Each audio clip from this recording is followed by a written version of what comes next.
शम्भुनाथ मन्दिरमा यो टहराहरू भत्काइदैछ।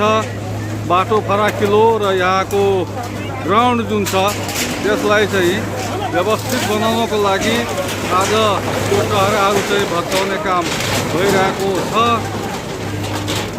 यो शम्भुनाथ मन्दिरको दृश्य हो।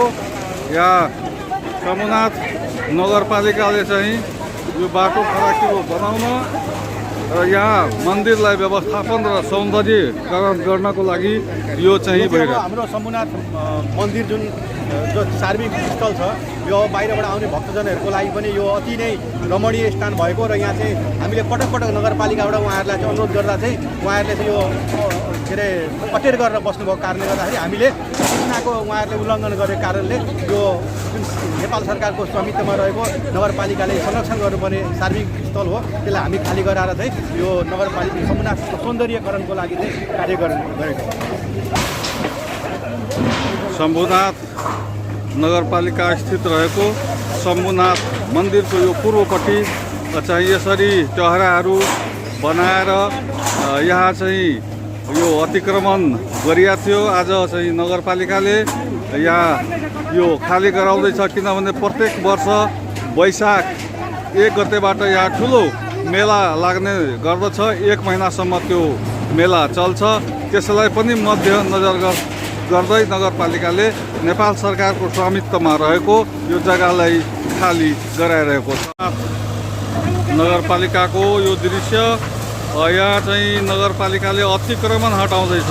यो वैशाख 1 गतेबाट यहाँ ठुलो मेला लाग्छ र यो नेपाल सरकारको स्वामित्वमा रहेको यो मन्दिरको पूर्वपट्टिको बाटो सहितको यो टहराहरू नगरपालिकाले भत्काइरहेको स्थिति छ।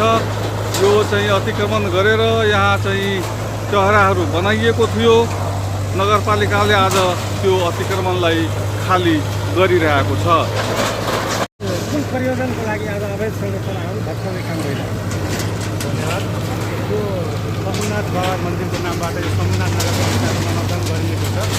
यो शम्भुनाथ परिसर विगत केही वर्षदेखि पुरै साङ्ग्रिलो यताको जति सार्वजनिक जग्गाहरू सबै यहाँका स्थानीय वासीहरूले मिचेर यहाँ चाहिँ बिजनेस व्यापार गर्दै आएको थियो। अब नगरपालिकाको नीति नियम अनुसार यो क्षेत्रलाई चाहिँ सौन्दर्यीकरण गर्ने पर्यटकीय क्रियाकलापहरू गराउने आन्तरिक र विदेशी पर्यटनहरू भित्राउने उद्देश्यले जति तपाईँहरूले हेरिराख्नु भएको छ जति अतिक्रमित गरिएका जग्गाहरू छ सबैलाई चाहिँ आज खाली हामी गराउँदैछौँ। जस्तो सिक्न चाहिँ विगत 7 दिन अगाडि नै दिएको थियो, तर पनि यिनीहरूले अटेरी गरेर यहाँ राखेको हुनाले हामी यता आफ्नो नगरपालिकाको स्रोतहरू परिचालन गरेर यिनीहरूलाई चाहिँ अतिक्रमण हटाउन सुरु गर्यौँ।